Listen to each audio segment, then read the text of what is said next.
Humans, for the most part, don't have a clue. They don't want one or need one either. They're happy. They think they have a good bead on things. Well, why the big secret? People are smart. They can handle it. A person is smart. People are dumb, panicky, dangerous animals, and you know it. 1,500 years ago, everybody knew the Earth was the center of the universe. 500 years ago, everybody knew the Earth was flat. And 15 minutes ago, you knew that people were alone on this planet. Imagine what you know tomorrow.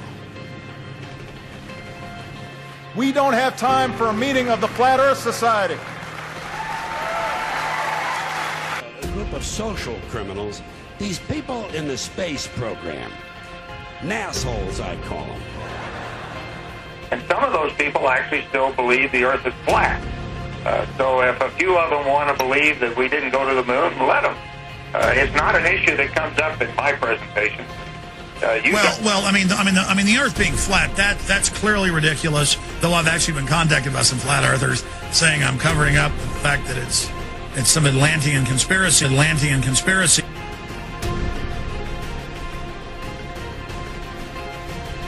NASA.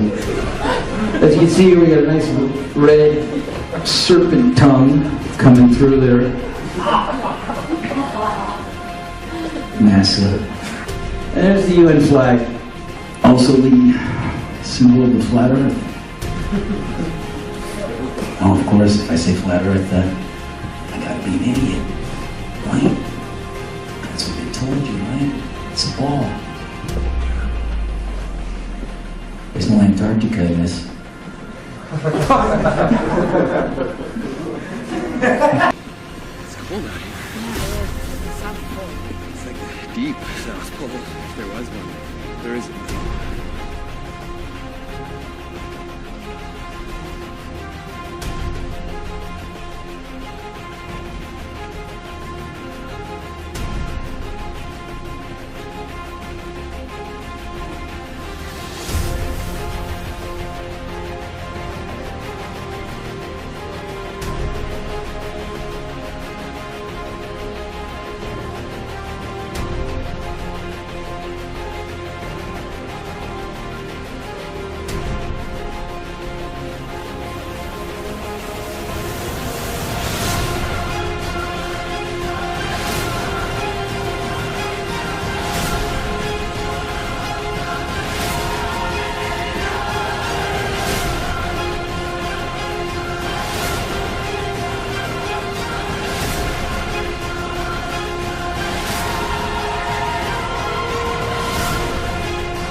New York City skyline, Midtown Manhattan.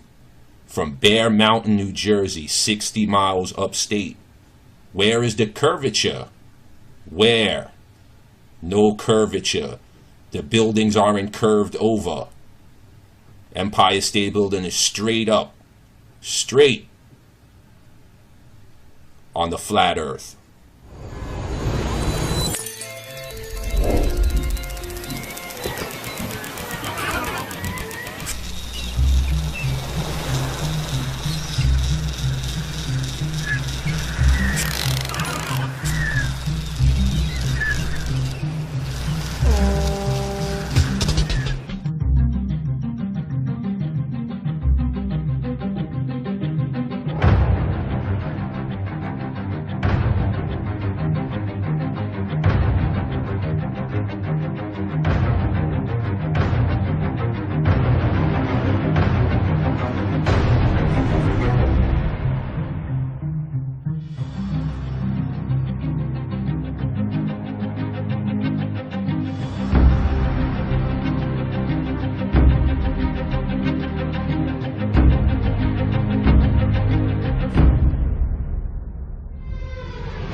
Where is the curvature? Where? Good afternoon, brothers and sisters. I just want to show more definitive proof that you live on a flat earth. Now, you're looking at the Philadelphia skyline that was photographed 30 to 40 miles from Apple Pie Hill in New Jersey Pine Barrens. Now, this is just another impossibility that you'd see the Philadelphia skyline 40 miles away, approximately, on the horizon. Okay? Samuel Burley Rowbottom, better known throughout the scientific community as Parallax. In 1881, he had published this book, Earth Not a Globe. Outlining dozens of experiments performed over many years, it quickly became the standard authority for anti-globularists. Perhaps the most significant experiments were those carried out on a canal known as the Old Bedford Level. Located in Cambridgeshire, England, the canal is perfectly straight over an uninterrupted 6-mile stretch. While there, Parallax conducted many experiments, all towards one conclusion: to prove that the surface of the water in the canal was indeed perfectly flat. In one experiment, a boat carrying a flag rowed from one bridge to another 6 miles away. An observer with a telescope placed 8 inches above the surface of the water found that the flag and the boat were distinctly visible throughout the entire distance. If the Earth is a sphere with a circumference of 25,000 miles, then over a distance of 6 miles, the second bridge should mathematically be 16 feet below the observer's eye line.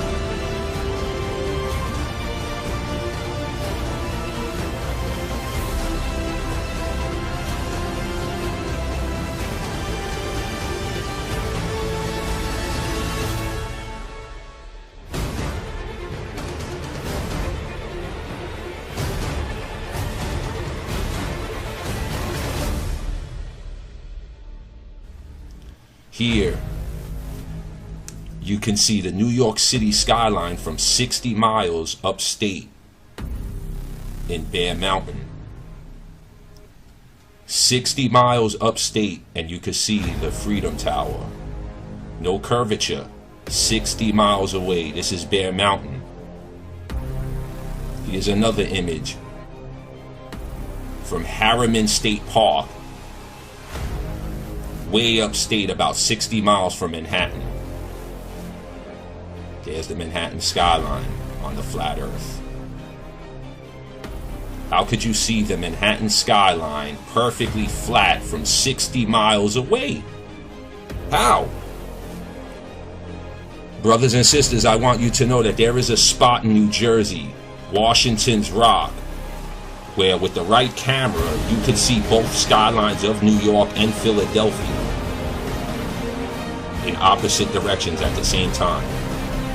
New York City and Philadelphia are 120 miles apart, but yet from Washington's Rock in New Jersey, the Philly skyline and the New York skylines can both be visible at the same time in opposite directions.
Now there's going to be some comedians making jokes tonight, but I want to talk about the joke that's on you.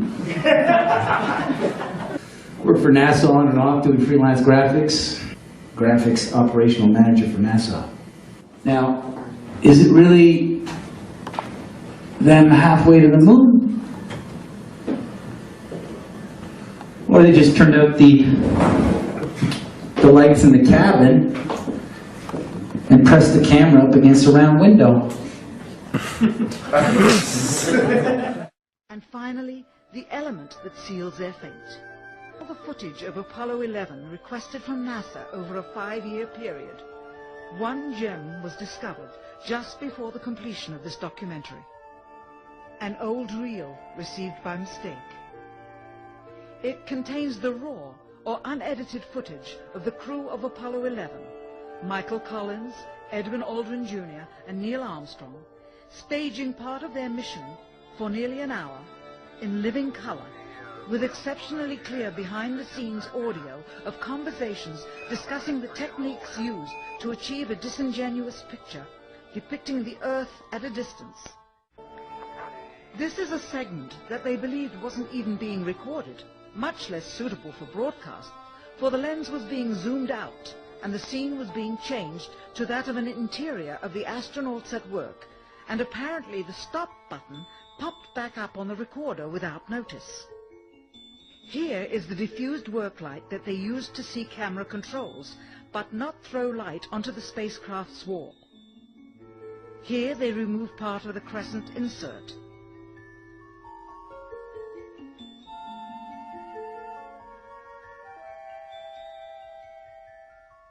finally the iris is opened up, see the real location of the camera and the very bright and near Earth out the window.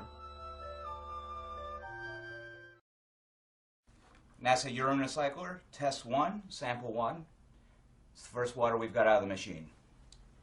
This will allow astronauts to recycle their urine and sweat into beautiful, clean, clear drinking water. First sample, transparency, subpar.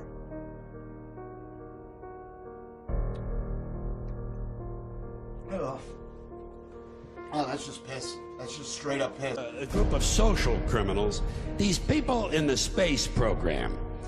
Nassholes, I call them. You're the one who said you walked on the moon when you didn't. Calling the kettle black, if I ever thought of it. Saying I misrepresented myself. Away from me. You're a coward and a liar and a thief.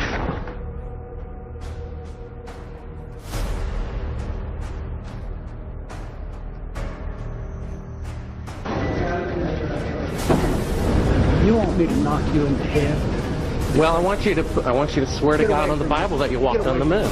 Okay. If you walked on the moon, we're given the opportunity to swear to God that you walked on the moon. I'm going to give you the opportunity to get the hell knocked out of you if you don't leave me alone. So why don't you just put the end to the record in the argument and put your hand on the Bible, swear to God you walked on the moon.